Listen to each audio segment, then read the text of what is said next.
नमस्कार। आज हम भारत के सुप्रीम कोर्ट के एक ऐसे फैसले पर थोड़ी गहराई से बात करेंगे जिसने भारतीय राजनीति और संविधान की समझ को आप कह सकते हैं हमेशा के लिए बदल दिया। हाँ, बिल्कुल। एसआर बोम्बई बनाम भारत संघ 1994 का मामला। सही। ये वो केस है जिसने अनुच्छेद 356 मतलब राज्यों में राष्ट्रपति शासन लगाने की केंद्र की शक्ति पर काफी महत्वपूर्ण लगाम लगाई। आज भी जब केंद्र राज्य संबंधों की बात होती है ना, हाँ, इस फैसले का जिक्र जरूर आता है। बिल्कुल, ये एक मील का पत्थर फैसला था। सही कहा आपने।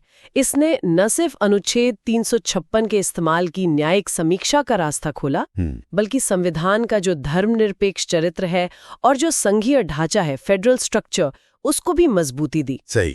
तो हमारी आज की ये बातचीत सुप्रीम कोर्ट के इसी अहम फैसले के इर्द गिर्द ही रहेगी। कोशिश करेंगे समझने की कि कोर्ट ने क्या कहा और क्यों कहा। हाँ, चलिए फिर इस थोड़े जटिल लेकिन बेहद जरूरी विषय की परतों को खोलते हैं।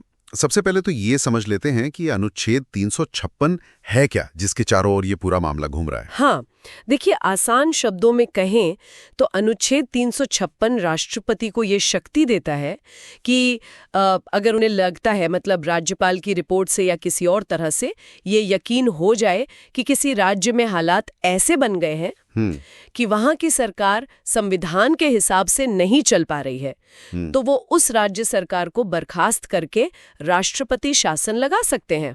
अच्छा, पर दिलचस्प बात यह है कि संविधान बनाते समय डॉक्टर अंबेडकर ने तो ये उम्मीद जताई थी कि ये अनुच्छेद शायद ही कभी इस्तेमाल होगा और एक मृत पत्र, मतलब एक डेड लेटर जैसा बनकर रह जाएगा, है ना? हाँ, बिल्कुल, उनकी उम्मीद तो यही थी और उन्होंने ये भी सोचा था कि इसका इस्तेमाल बिल्कुल आखिरी उपाय की तरह होगा। अच्छा। और वो भी राज्य को एक तरह से चेतावनी वगैरह देने के बाद ही। उनकी चिंता थी कि इसका गलत इस्तेमाल हो सकता है राज्यों की स्वायत्ता के खिलाफ।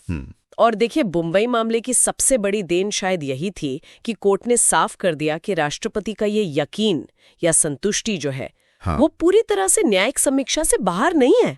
ये नहीं कह सकते कि कोर्ट इसमें देख ही नहीं सकता। हालांकि कोर्ट ने ये भी माना कि समीक्षा का दायरा वो सीमित होगा। सीमित दायरा। अच्छा, इसका मतलब क्या हुआ फिर? मतलब कोर्ट किन हालातों में दखल दे सकता है? देखिए, कोर्ट ने कहा कि वो इस बात में नहीं जाएगा कि राष्ट्रपति शासन लगाने के जो कारण थे वो पर्याप्त थे या नहीं, मतलब सफिशिएंट थे या नहीं। ओके। पर हाँ, कोर्ट ये जरूर परखेगा कि क्या वो कारण तर्कसंगत थे, प्रासंगिक थे, मतलब क्या उनका कोई लेना देना था उस स्थिति से। ठीक है। अगर फैसला पूरी तरह से आप कहें कि असंगत वजहों पर आधारित हो या बाहरी तथ्यों पर हो जिनका कोई मतलब ही नहीं बनता, या फिर दुर्भावनापूर्ण हो, मतलब मैलेफाइड, बुरी नीयत से लिया गया हो, तो अदालत उसे रद्द कर सकती है। कोर्ट ने यह भी कहा कि इसे पॉलिटिकल थिकेट यानी राजनीति का घना जंगल कहकर ऐसा नहीं है कि आप न्यायिक समीक्षा से पूरी तरह बच जाएं। ये तो वाकई केंद्र की शक्तियों पर एक अहम लगाम है फिर तो। अच्छा, एक और बड़ा पहलू था इस मामले में, धर्मनिरपेक्षता का, सेकुलरिज्म का। हाँ, बहुत महत्वपूर्ण। वो कैसे जुड़ा? खासकर वो जो 3 राज्य थे, मध्य प्रदेश, राजस्थान और हिमाचल प्रदेश, वहां राष्ट्रपति शासन को सही ठहराने के मामले में। हाँ, ये बहुत ही क्रिटिकल पॉइंट था। कोर्ट ने माना कि धर्मनिरपेक्षता, सेक्युलरिज्म, वो संविधान का मूल ढांचा है, बेसिक स्ट्रक्चर। हाँ, बेसिक स्ट्रक्चर। एक ऐसी बुनियाद जिसे संसद भी संशोधन करके नहीं बदल सकती। तो हुआ ये कि 6 दिसंबर 1992 को जो बाबरी मस्जिद विध्वंस की घटनाएं हुई, उसके बाद इन 3 राज्यों की जो भाजपा सरकारें थीं, उन्हें इस आधार पर बर्खास्त किया गया था कि वे धर्मनिरपेक्ष सिद्धांतों के खिलाफ काम कर रही थीं। अच्छा। और कोर्ट ने इस बर्खास्तगी को सही ठहराया।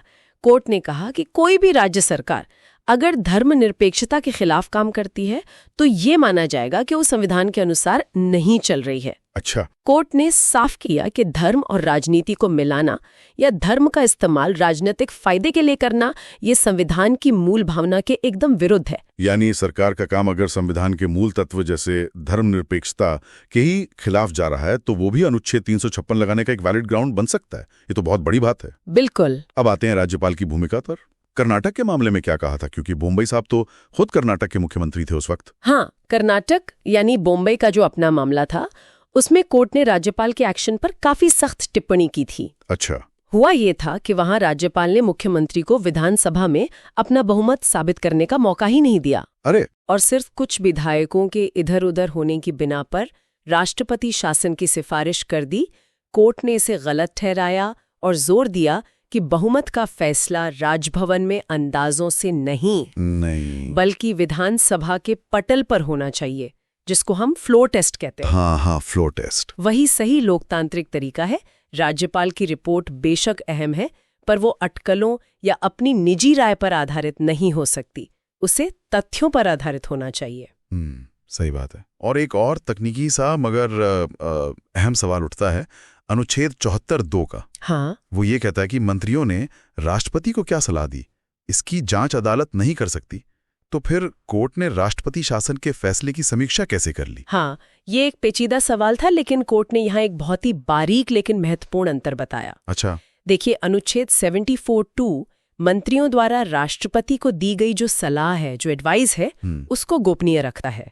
उसकी जांच नहीं हो सकती। ठीक है। लेकिन कोर्ट ने कहा कि वो उस सामग्री यानी उस मटेरियल की जांच कर सकता है जिसके आधार पर वो सलाह दी गई थी। ओ अच्छा, मटेरियल की जांच हो सकती है। हाँ, मतलब कोर्ट ये पूछ सकता है कि क्या राष्ट्रपति के सामने वाकई कोई ऐसी प्रासंगिक और तर्कसंगत सामग्री थी भी या नहीं, जिसके आधार पर उन्होंने ये निष्कर्ष निकाला कि राज्य में संवैधानिक तंत्र विफल हो गया है। समझ गया। तो सलाह भले ही गोपनीय रहे, पर सलाह किस बुनियाद पर दी गई, वो बुनियाद न्यायिक जांच से परे नहीं है। ये बहुत महत्वपूर्ण क्लैरिफिकेशन था। तो फिर इस पूरी लंबी और जटिल कानूनी लड़ाई का अगर हम निचोड़ निकालें तो मुख्य बातें क्या रहीं, क्या टेक अवेज थे? देखिए, इसके कई बड़े सबक थे।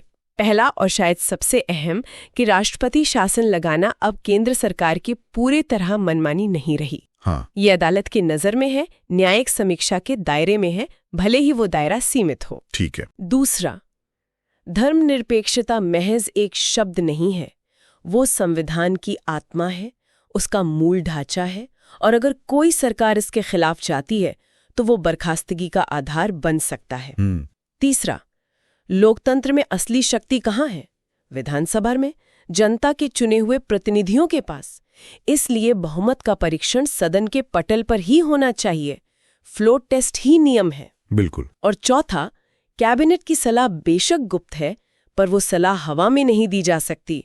जिस बुनियाद पर वो सलाह दी गई है, वो सामग्री, वो मटेरियल न्यायिक जांच से बाहर नहीं है। सही। और अगर नतीजों की बात करें तो कोर्ट ने कर्नाटक, मेघालय और नागालैंड में जो राष्ट्रपति शासन लगाया गया था उसे असंवैधानिक माना। हाँ, रद्द कर दिया। जबकि मध्य प्रदेश, राजस्थान और हिमाचल प्रदेश में जो धर्मनिरपेक्षता के उल्लंघन के आधार पर लगाया गया था उसे सही ठहराया। बिल्कुल सही। ये फैसला आज भी हमें इस बुनियादी सवाल पर सोचने को मजबूर करता है कि भाई ये जो अनुच्छेद 356 जैसी असाधारण शक्ति है जो केंद्र को राज्यों के मामलों में इतना बड़ा दखल देने का अधिकार देती है, और दूसरी तरफ राज्यों की चुनी हुई सरकारों की स्वायत्ता है, इनके बीच सही संतुलन कैसे साधा जाए, ये एक बहुत बड़ा सवाल है। हाँ, और क्या ये संतुलन वाकई हासिल भी हो सकता है?